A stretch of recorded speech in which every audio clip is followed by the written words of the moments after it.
En el incansable caminar del Padre Quino sobre el inmenso desierto de Sonora.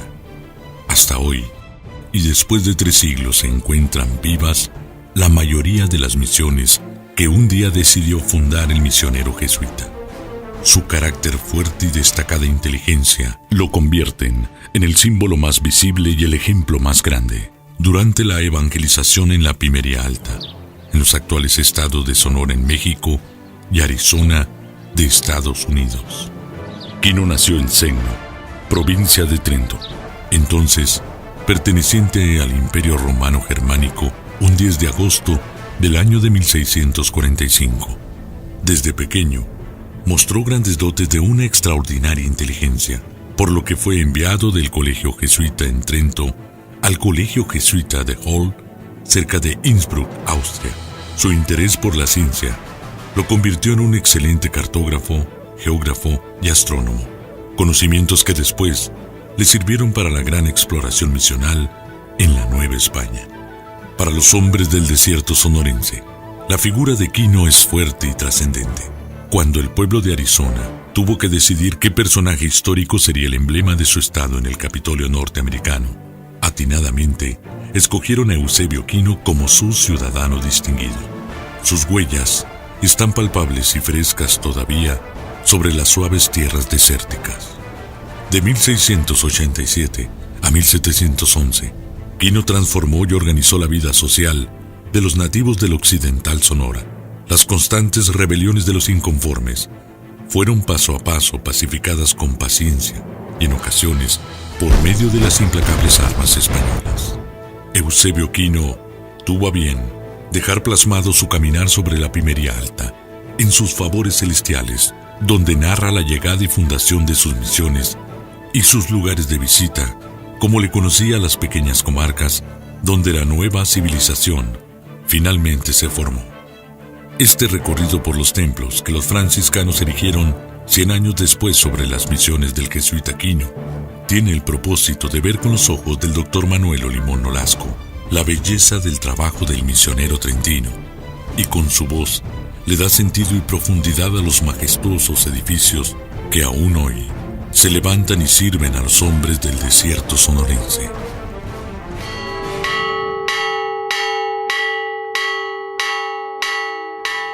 La misión de la Purísima Concepción de Nuestra Señora de Caborca. Lo primero que encuentro es que esta restauración que va a las raíces de mucho tiempo atrás es un triunfo de la vida sobre la muerte, un triunfo de la luz sobre la oscuridad y un triunfo de la construcción sobre la ruina, porque fundamentalmente un templo, una iglesia es la casa de Dios, pero ante todo la casa del pueblo de Dios, es decir, de nosotros que estamos en camino en este mundo y que, como dijo San Agustín, estamos entre las tribulaciones de este mundo y los consuelos de Dios. Yo siento que en este lugar del desierto no podríamos tener una iglesia llena de dorados y con muchos colores, porque tenemos el paisaje. Y el paisaje como que por una parte tiene una gran profundidad. Podemos ver el horizonte de muchos kilómetros que en otro lugar no lo podemos ver, pero por otro lado también nos invita a la austeridad. ¿Sí? La gente del desierto es gente austera, gente a veces podemos decir ruda, pero que tiene los valores fundamentales, porque el vencimiento de todos los obstáculos que se presentan creo que están aquí representados también en la forma de esta iglesia. Cúpulas muy bien delineadas, el piso también con una austeridad, el uso de la madera, la pintura que no lleva grandes esfuerzos ni grandes problemas, pero que sí va a lo esencial. Y yo creo que estas cúpulas aconchadas, como que la concha que desde luego nos refiere mucho al Camino de Santiago. Y yo todavía recuerdo a mi abuela que cuando veía las estrellas y veía la Vía Láctea, le llamaba el Camino de Santiago. Es, por una parte, como el arraigo de lo español. Los españoles nacieron del crecimiento alrededor de Santiago de Compostela. Y los mexicanos tenemos mucho de esas raíces, pero también tenemos otras, como son, en el caso de aquí, los santos jesuitas, San Ignacio, San Francisco Javier, los santos franciscanos tan cercanos al Evangelio, tan cercanos a la esencia del cristianismo, el propio San Francisco, San Antonio de Padua, y bueno, en fin, la Virgen de Guadalupe, que cuando hubo aquella transición entre si seguimos siendo Nueva España o vamos a ser México, ella fue como la estrella que nos orientó para adelante. De modo que aquí hay una armonía entre la arquitectura, el arte, en este caso no demasiado llamativo ni cargado, sino de líneas sobrias, y más que todo la vida de la gente. ¿Por qué? Pues son las angustias, las tristezas, las alegrías, los gozos, los que se viven en la iglesia. La iglesia acompaña al ser humano desde el momento aquel bellísimo de su nacimiento, su bautizo, pues hasta el día que hay que despedirlos de este mundo para que vayan a la patria celestial. De manera que podríamos fijarnos en muchísimos detalles, por ejemplo, los detalles de las flores, de las plantas, que hablan de algo que quizá no lo vemos aquí, pero que nos apunta al jardín del paraíso, ¿verdad? Donde comenzó la vida de los humanos y donde tenemos que terminar en el gozo infinito. Y también pues podemos fijarnos en esos detalles de los evangelistas, que tenemos que imaginarnos las 4 pechinas, porque pues como que los restauradores no se atrevieron a hacer algo que pudiera ser falso o que pudiera ser más imaginativo que lo que era en su principio. Sin embargo, yo creo que debieron haberse atrevido, porque si una iglesia ha vivido acompañando a la gente 200, 300 o 400 años, creo que cada una de las generaciones puede dejar su huella. Me llama la atención ese como crucifijo a medio pintar, ¿verdad? Con sus 2 personajes, San Juan y la Virgen María, que estaban al pie de la cruz, y que desde luego, pues para la gente que sufre, y en el norte se sufre todavía mucho, pero se sufría más antes por lo inhóspito de las tierras, pues como que había una cercanía con la cruz, con la crucifixión y desde luego con la sangre redentora. Ese pelícano así como estilizado, pues es, de acuerdo a la simbología cristiana muy antigua, es el mismo Cristo que, de acuerdo a la leyenda, los pelícanos, cuando no tenían que darle de comer a sus hijos, les daban su propia sangre, pues que Él entregó su sangre. Entonces, yo creo que aquí hay como una reproducción de lo que es el universo, y que si alguien viene, tendría, más que hablar, tendría que guardar silencio, porque como que las paredes tienen unos sonidos, tienen unas voces.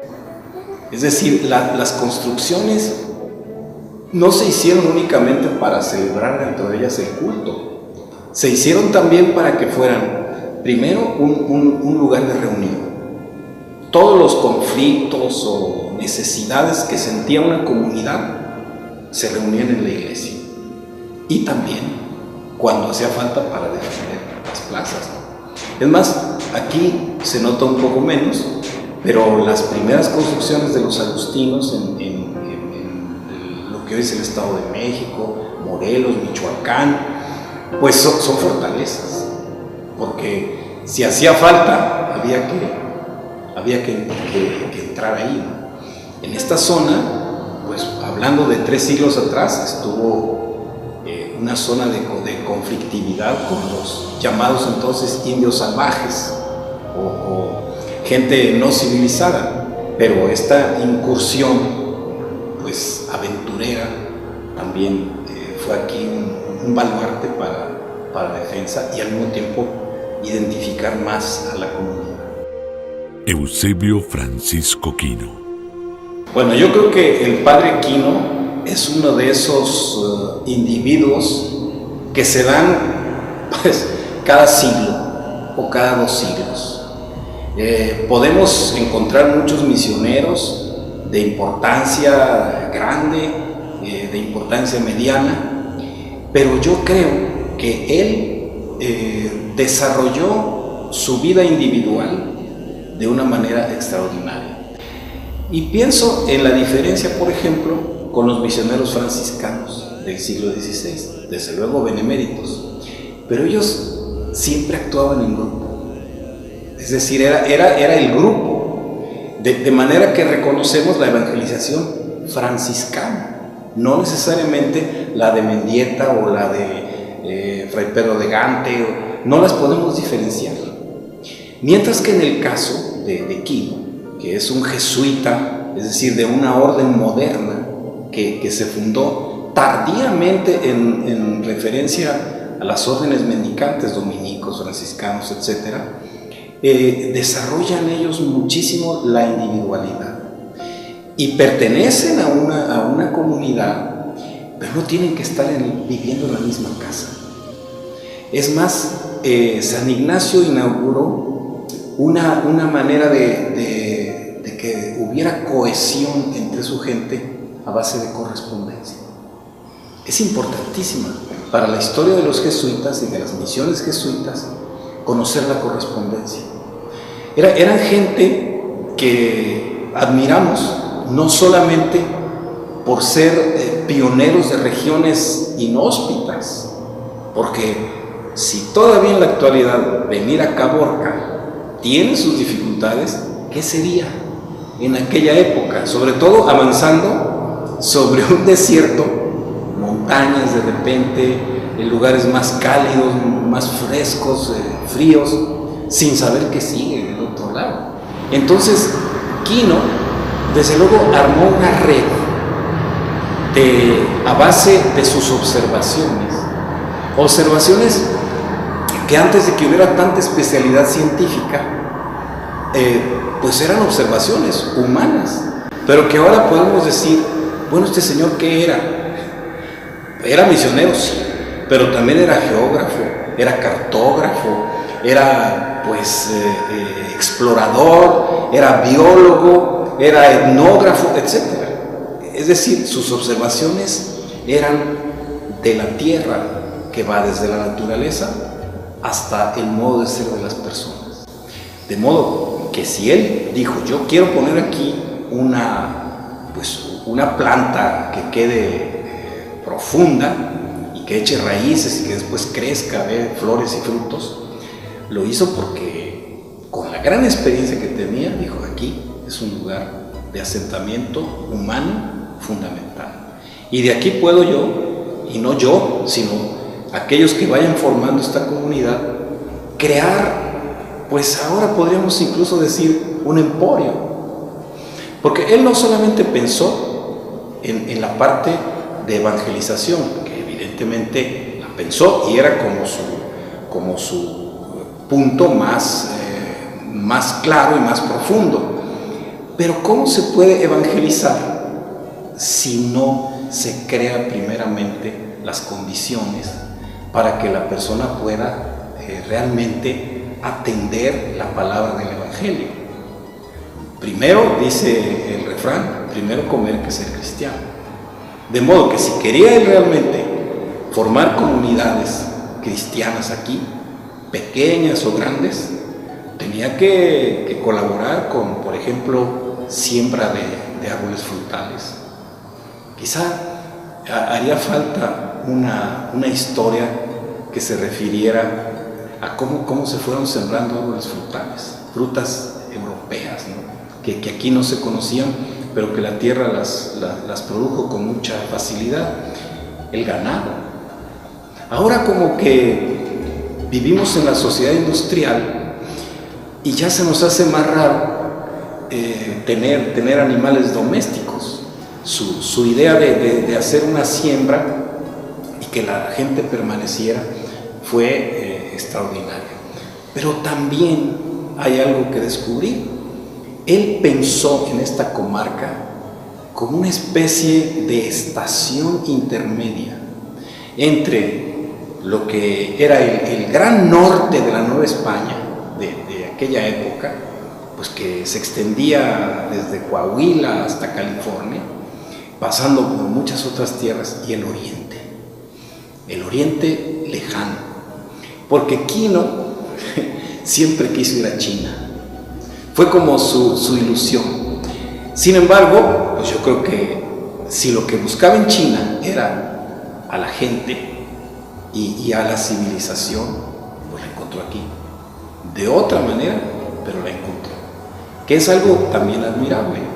Es decir, cómo pudo, mediante el seguimiento de la obediencia, estar en lugares en los que quizá personalmente no había pensado, pero que a la larga fueron las grandes realizaciones de su persona y donde dejó todo lo que él era, todo lo que él había aprendido y todo lo que él podía dar. Sus estudios, por ejemplo, de astronomía y de geografía se debieron a su interés por el gran continente asiático, pero no los pudo aplicar nunca allá, pero los aplicó aquí. Eso es lo que creo. Bueno, el padre Quino, hay que decirlo claramente, fue un espíritu moderno. Él, en primer lugar, no era súbdito del rey de España, eso hay que reconocerlo muy claramente. Él se valió de una cláusula que se hizo en tiempos de San Francisco de Borja, que decía que los jesuitas que pertenecían a alguna de las naciones bajo los Austrias, y bueno, después de la muerte de Carlos V se dividió y Felipe II quedó como rey de España y Maximiliano I, hijo también de Carlos V, quedó como emperador del Imperio Romano Germánico. Entonces él, al haber nacido en Trento, que era territorio austriaco, era súbdito no del rey de España, sino del emperador de Alemania, germánico, pero podía, como jesuita, estar en las misiones. Eso le dio una enorme libertad, porque él le guardaba respeto, pero también distancia al gobierno español. De ahí que cuando su primera misión, que fue en Baja California Sur, fracasó por cuestiones del tesoro español, y que el virrey dijo, pues a mí me pidieron de España este dinero y ya no voy a poder financiar, él, como hombre moderno, dijo, vamos a hacer otro financiamiento, y empezó a acudir a sus amigos, sobre todo a la duquesa de Aveiro, que fue siempre su protectora, y de la cual con la cual hay una cantidad de correspondencia impresionante, con todas las observaciones que iba haciendo aquí, y pues de esa forma ya tuvo más autonomía. En ese sentido, los jesuitas hicieron ya una misión moderna, una misión que trataba de crear comunidades autónomas, que fueran autosuficientes lo más posible, que no estuvieran dependiendo de que voy a tener que traer las provisiones a no sé cuántos kilómetros de distancia, y qué tal si el barco no llegó o hubo un pirata por ahí que se aprovechó, lo que sucedió en algunos otros territorios, ¿verdad? Que por esa dependencia de las estructuras españolas se cayó.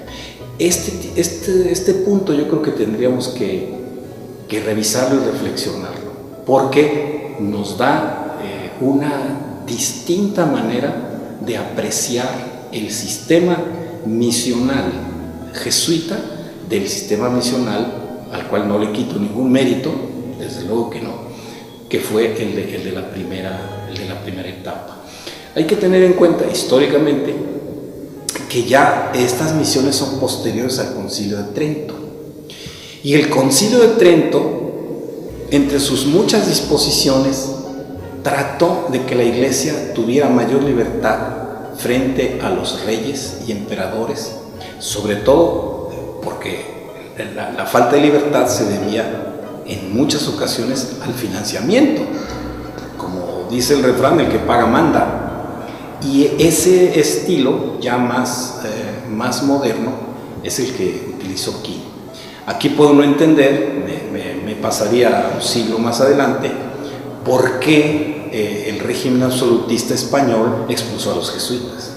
Porque era una semilla de autonomía que en cierto momento no le convino al Estado español. De manera que, pues, los templos en México pues han sido como las personas que han padecido toda clase de enfermedades, ataques de buenos, de malos, usos intermedios, usos profanos.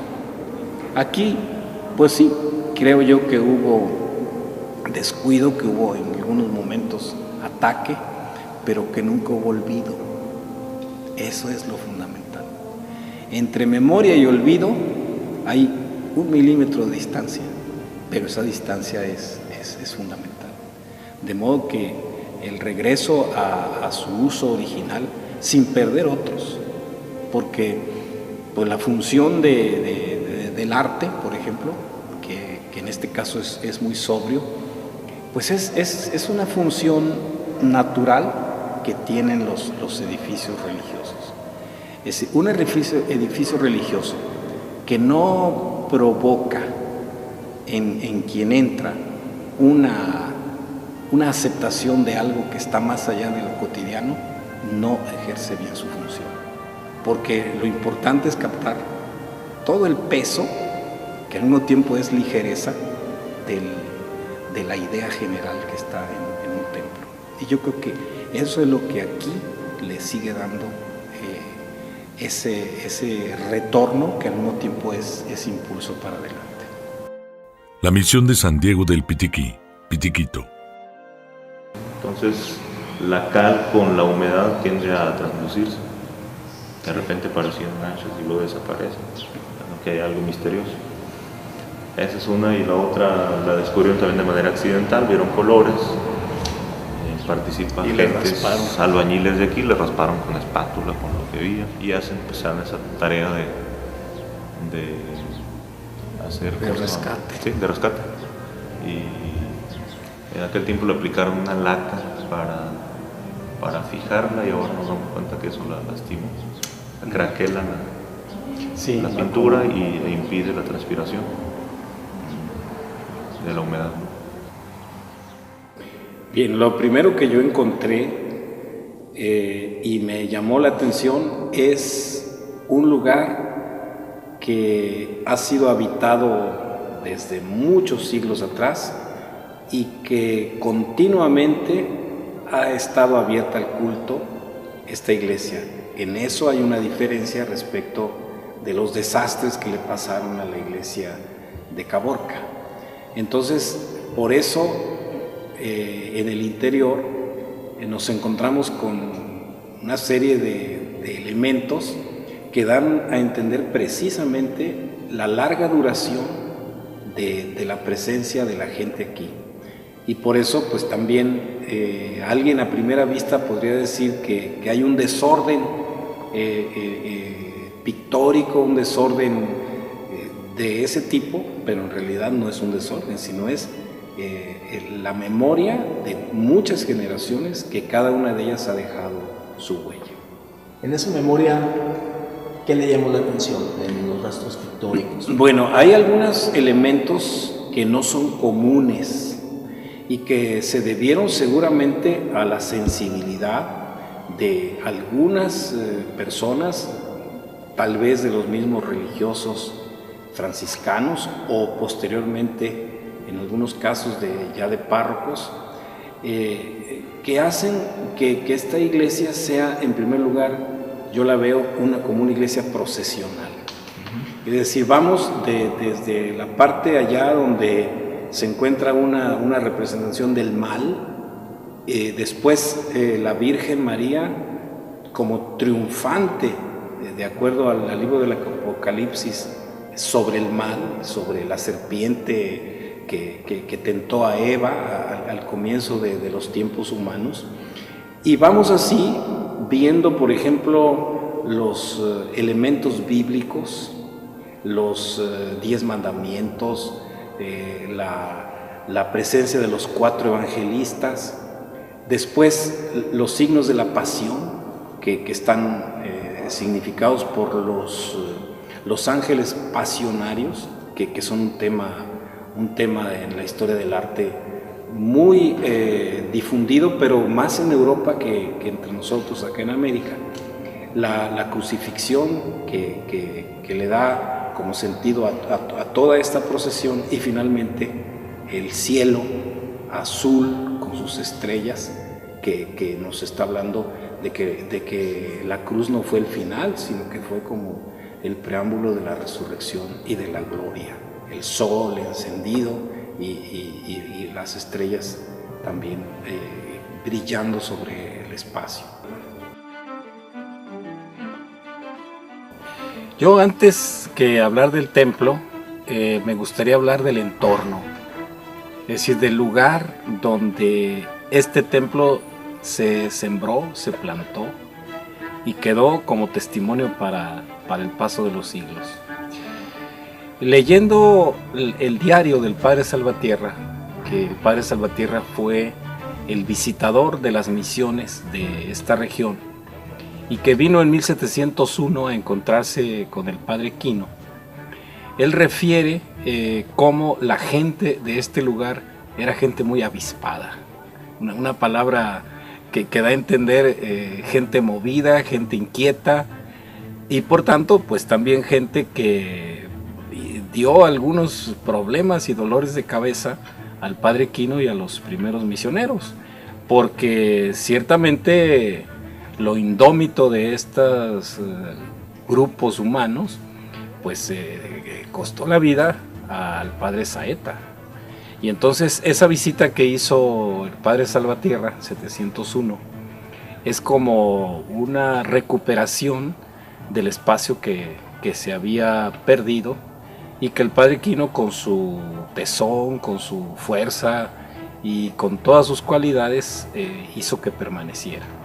Entonces creo que este ambiente del desierto, de un desierto, como dice el Salmo, poblado de aullidos, es al mismo tiempo pues un testimonio de una permanencia de la fe con toda su profundidad en esta región. Lugar de visita de San Antonio de Padua de Loquitoa. Hablando del templo, creo que su interior es mucho más norteño y mucho más propio de estas tierras. Estoy pensando ya no solamente en Sonora, sino también en Arizona, Nuevo México y el sur de Colorado, que es hasta donde llegó, digamos, la evangelización expedicionaria de los tiempos de la Nueva España.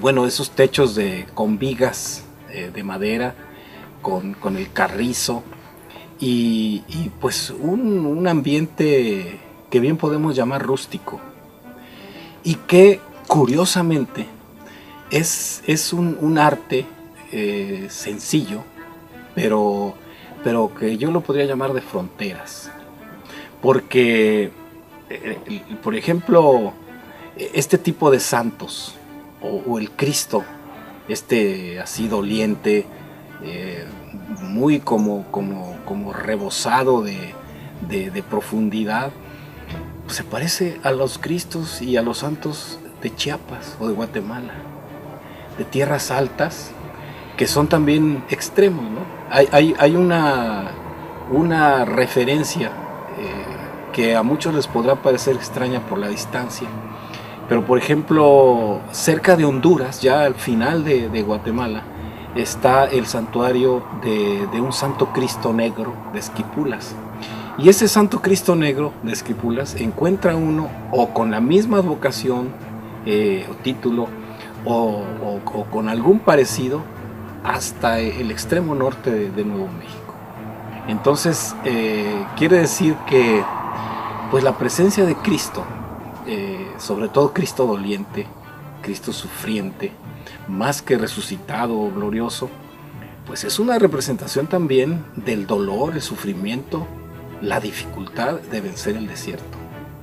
Porque no es lo mismo la experiencia de la gente que ha vivido y vive en el desierto que la gente que vive pues en un vergel, en un lugar lleno de plantas, lleno de vida.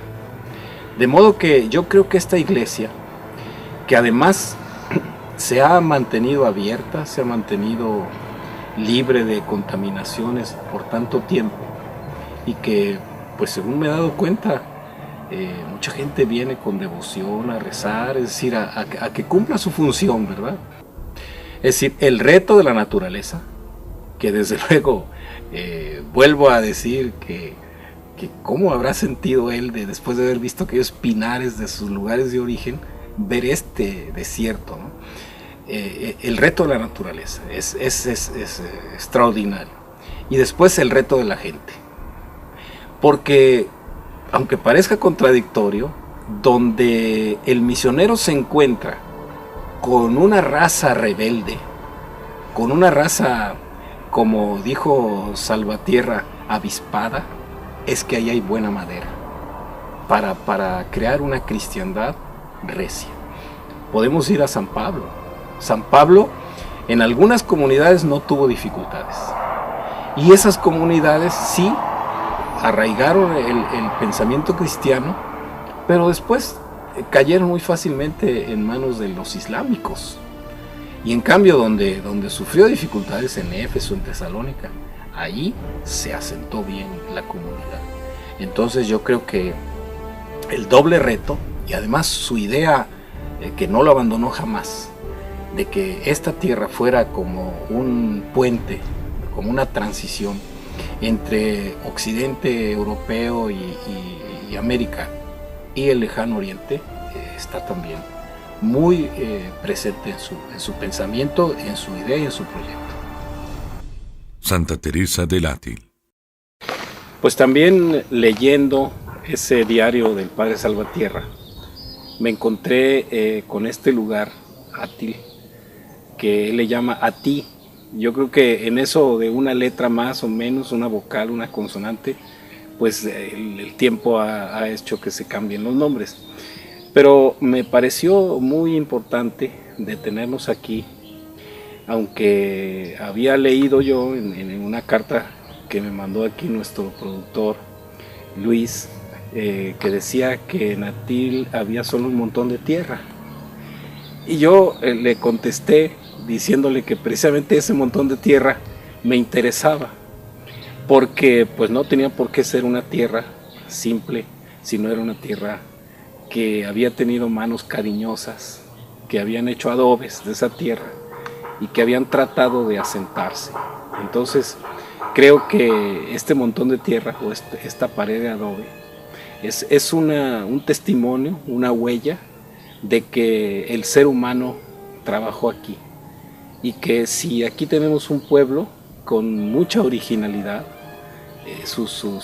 esa fuente que vimos y algunas otras cuestiones que son como de arquitectura propia, que no reproduce ningún estilo, pues da a entender también una gente recia, una gente fuerte, una gente que va realizando a lo largo del tiempo obras de mucho mayor importancia que la que nosotros podamos pensar. Creo que de pronto descubrir estas, pues yo no las querría llamar ruinas, sino vestigios, huellas, es algo muy, muy importante para los sonorenses y para todos los que como mexicanos o como miembros de la humanidad apreciamos las huellas del ser humano sobre la tierra. Misión de San Pedro y San Pablo del Tubutama.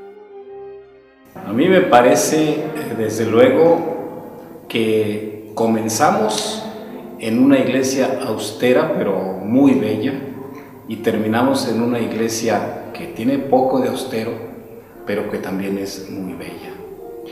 Lo primero que me ha llamado la atención es la titularidad de esta iglesia, a San Pedro y San Pablo. Y eso apunta a que San Pedro y San Pablo, en la tradición de la iglesia desde los comienzos, son los pilares de la iglesia. Entonces, eso da a entender que esta fue una estación misional con intenciones de permanencia y de ser cabecera, porque son las catedrales o las iglesias de mucha importancia las que están dedicadas a San Pedro y San Pablo.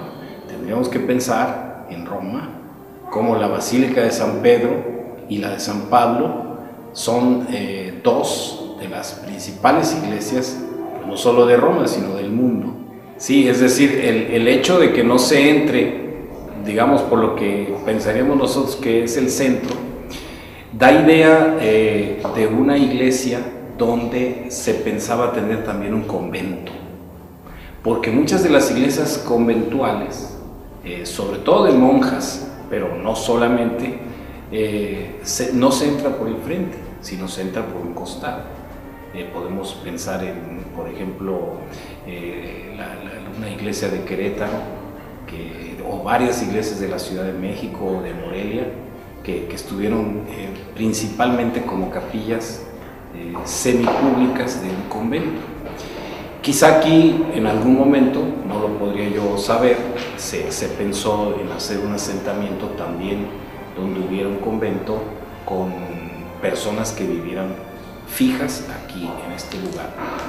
Pero por otro lado, en primer lugar, el decorado pues es exuberante. Es tal vez de lo que hemos visto en estas misiones del desierto del Padre Quino, la más cercana al barroco mexicano, que sin ser algo tan diferente del barroco europeo, tiene características propias. Pero es un barroco sin dorados tan excesivos, excepto en el retablo. Este retablo, pienso que bien pudo haber sido obra jesuítica, de aquellas que encargaban los padres cuando hacían sus grandes templos en el centro del país, y que eran como el pilón que se les solicitaba al artista para las estaciones misionales del norte. Creo que, por ejemplo, el retablo mayor, el retablo que está en la parte principal, en el ábside de la iglesia, tiene pinturas de mucho valor, y que curiosamente tampoco sabría yo dar razón del por qué no hacen alusión a San Pedro y a San Pablo, no hacen alusión a los príncipes de la iglesia o columnas de la misma, sino a la vida de la Sagrada Familia. Los pintores no suelen hacerlas muchos, como el sueño de José, donde el ángel le dice: no temas retener a tu mujer, porque el niño que espera es obra del Espíritu Santo. O otra en que parece que es San José con Zacarías, el esposo de Isabel, la prima de María, los desposorios y el nacimiento del niño. Entonces es un retablo con escenas de la Sagrada Familia, que tiene calidad. Son pinturas de mucha calidad, que bien merecen una restauración, pero una restauración muy bien hecha, con técnicas realmente profesionales, para evitar pues lo que a veces se hace, un simple dorado o decorado o algo así que resulta peor para las pinturas o para las esculturas.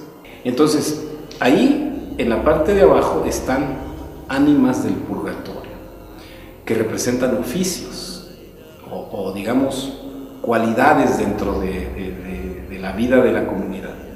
Hay pues una mujer, un hombre del pueblo, pero también está la jerarquía eclesiástica. Hay una un sacerdote, hay un obispo que se conoce por la mitra, un cardenal, porque hay uno que está por ahí al lado izquierdo con un birrete rojo, es cardenal, y un papa que está con la tiara de la triple corona. Y lo más interesante es que hay como una región sombría, es decir, que todavía están en el purgatorio, y otros que empiezan ya a recibir luz de la gloria. ¿Y qué es o cuáles son los instrumentos que están rescatando a estas almas del castigo intermedio del purgatorio? En el lado izquierdo, viendo de frente, está la Virgen María con su niño en brazos y un rosario. Y se está pescando del rosario para ascender. Y del otro lado está San Francisco de Asís y están pescándose del cordón que le ata la cintura para que esa sea su tabla, pues no sería tabla, sino soga de salvación, ¿no? Porque la idea de caer en un pozo y que lo saquen a uno con una reata, con una soga, pues es la idea que está ahí. Uno diría, bueno, pero es que ¿cómo es que un rosario puede sostener? Pues porque no sostiene un cuerpo, sostiene un alma que no tiene peso. La otra pintura que está enfrente es, pues yo diría casi aérea, ¿no? Casi de una sutileza de una atmósfera azul limpia, pues que casi se parece a la atmósfera y al cielo azul de esta parte del desierto de Sonora. Y son los ángeles que se conocen en la tradición pictórica como los ángeles pasionarios, es decir, que llevan en sus manos los distintos instrumentos de la pasión y crucifixión de Jesucristo nuestro Señor.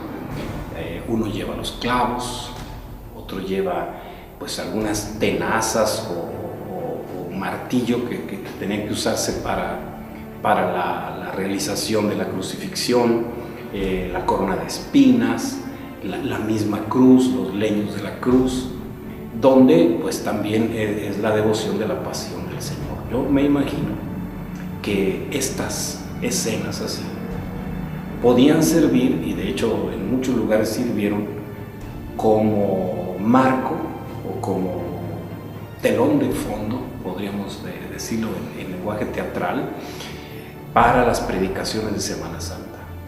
Imagino yo, ya quizá no un jesuita, pero un franciscano, predicando un Viernes Santo o un Sábado Santo, el sermón del pésame al viernes en la noche. Lo primero que tenemos que hacer es valorar que también lo pequeño, lo veo en algunos casos, incluso lo casi ya acabado, como el caso de Átil, siguen siendo huellas humanas que no son solo vestigios del pasado, mucho menos son cosas viejas, antiguas, decadentes, sino son testimonios y líneas, diría yo, líneas candentes que nos están llamando no solo al respeto de lo que ha sucedido antes y de la categoría y la calidad de las personas que lo pensaron y que lo realizaron, y finalmente que son llamadas de atención para nosotros y quienes vengan detrás de nosotros sean capaces de hacer obras al menos iguales, del mismo esfuerzo que lo que hicieron nuestros antepasados. Creo que ciertos valores que a veces los hablamos mucho, pero no los llevamos a la práctica, como cuando hablamos de justicia, de fraternidad, de paz, es a base de dejar huellas de fuerza, de profundidad, como pueden ser mensajes realmente para los que vienen. El arte que tiene un conducto, que es la belleza, está en la actualidad demasiado privatizada. Casi a algunos les parece que solamente en las galerías y museos se puede encontrar una obra de arte.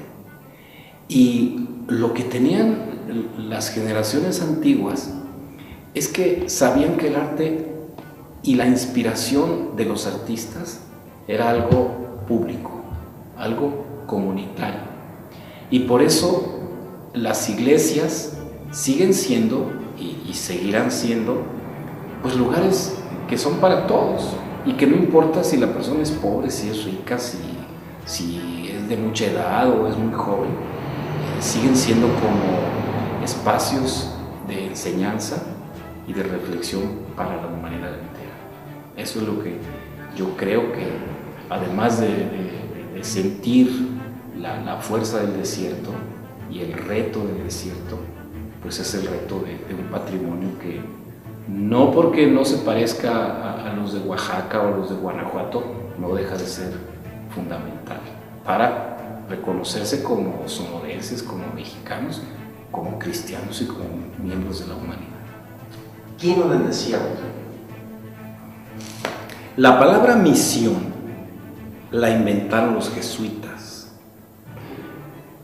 Ahora, retrospectivamente, hablamos de los misioneros franciscanos que vinieron en el siglo XVI, que Fray Marcos de Niza, Fray Martín de Valencia, etc. Pero la palabra misión la inventó San Ignacio para dar a entender que los jesuitas podían recibir una misión, es decir, un envío del Papa a cualquier parte de la tierra. Entonces, ese es el sentido misionero de Quino. Y suponía algo. Mientras el Papa, a través del general de la compañía, en fin, no me cambie el destino, esta es mi misión. De ahí la gran trascendencia que tuvo una persona, porque toda entera se entregó a esto.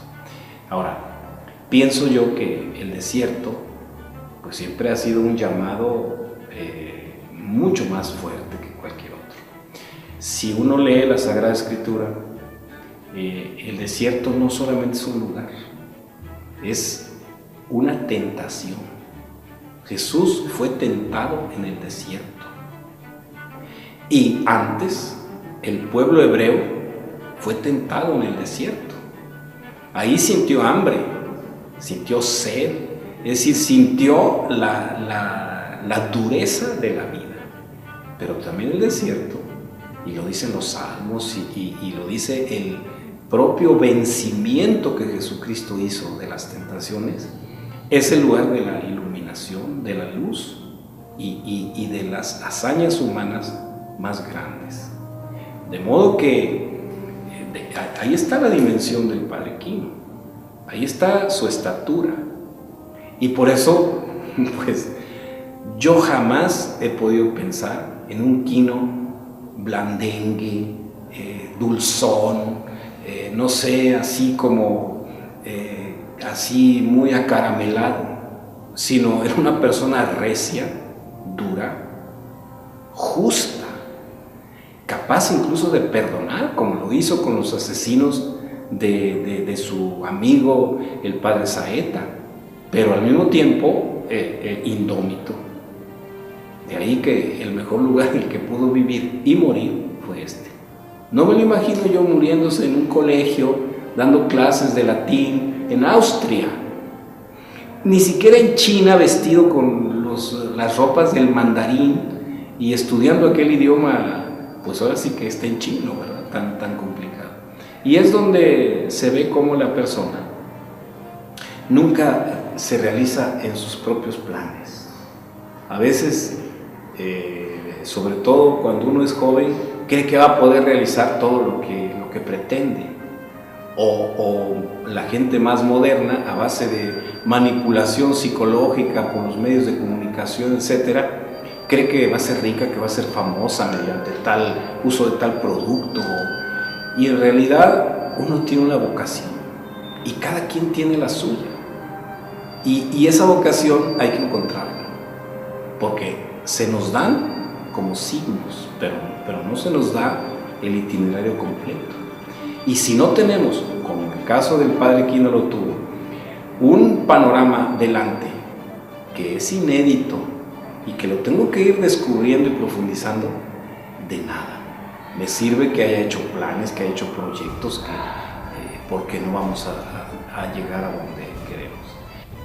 Pues es que esta es una tierra de sorpresas y que ojalá, sobre todo los sonorenses, que a veces están muy tranquilos en sus casas viendo televisión por las tardes, de repente se dieran una vuelta y no solo observaran, sino reflexionaran sobre lo que ha sido esta tarea tan difícil de darle un tono humano al desierto, porque pues el desierto es una realidad impresionante, pero si no hay quien se impresione, pues ¿de qué sirve?